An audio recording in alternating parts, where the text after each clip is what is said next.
delicious. So delicious.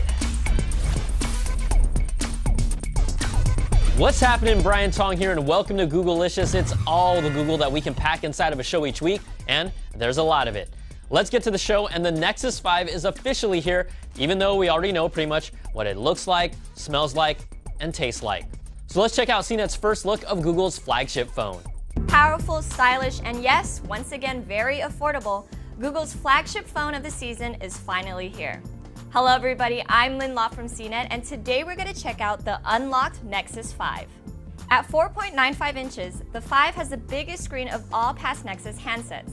The display features 445 pixels per inch, and like the Samsung Galaxy S4 and HTC One, it has a 1920 by 1080 pixel resolution. Images and videos are bright and vivid and look razor sharp. Now, even though the display is bigger, the device is still comfortable to hold and pocketable. In fact, it's actually thinner and lighter than the previous Nexus 4. Inside this handset is a powerful 2.26 GHz Snapdragon 800 processor from Qualcomm. This is the same blazingly fast CPU featured in the LG G2. With this processor, the Nexus 5 is a beast of a handset, especially when you consider that both the GS4 and the HTC One are speed demons themselves and run Snapdragon 600 processors. The 5 also has a non-removable 2.3 Ah battery. As a Google-branded device, the handset will get OS updates as they roll in. And not surprisingly, it runs the latest mobile OS, Android 4.4 KitKat. KitKat comes with a number of new features. You can move entire home screens now, and there's a deeper, more seamless integration with Google Voice Search. Okay, Google, what's today's weather? Today's forecast for San Francisco is 20 degrees and clear. Google also brings new features to the handset's cameras, which, by the way, include an 8 and 1.3 megapixel shooter. For instance, it has optical image stabilization, which cuts down motion blur that may result from an unsteady hand. And there's HDR+, which fuses together several exposures and shots to make one ideal picture. Despite having all these components though, the Nexus 5 is still very affordable. The 16 and 32 gig models cost $349 and $399 respectively. For an unlocked phone of this caliber, that's an incredibly competitive price point. Not only would Android purists find this attractive, but just anyone looking for a solid handset as well. Thanks for that, Lynn. Now, Googs is always up to something, and smartwatch rumors have been heating up. According to the Wall Street Journal, the G-men and women have Google's own watch ready that could go into production within months. Supporting previous reports, Google Now, the voice assistant that powers Google Glass, will be at the heart, and the report adds that they're working to reduce the power consumption of the device. 2014, it's the year of wearables and tech, and we're still waiting to see a concept that makes tech worth wearing. Google Now is the foundation of this. Looks like the best idea so far. On to Google Glass, it keeps evolving, and the team posted on their Google Plus page that the hardware will get an update later this year. A new mono earbud has been added for better sound outside, and the revision will also make Glass compatible with new lines of sunglasses and prescription frames. Now, explorers will get their choice of colors if they're interested in swapping to the new unit, and the exchange program looks to start up sometime in November. And it looks like Glass will still take some time to figure itself out in the public space.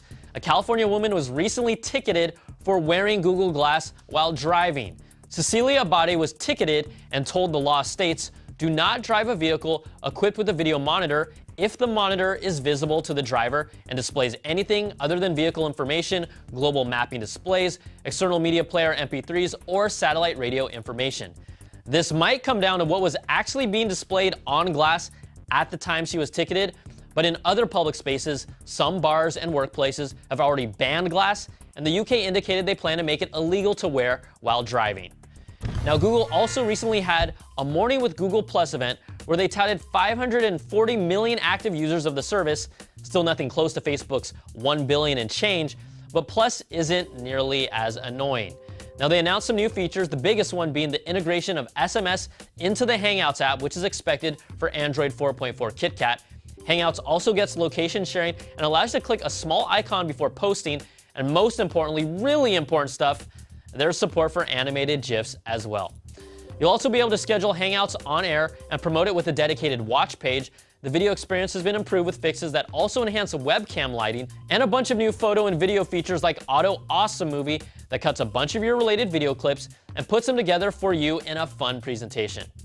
And check this out, Google Motorola is partnering with PhoneBlock's creator Dave Hackins, who set the internet on fire with his modular smartphone concept that allows you to swap out different smartphone components by fitting them to a base motherboard as needed or desired.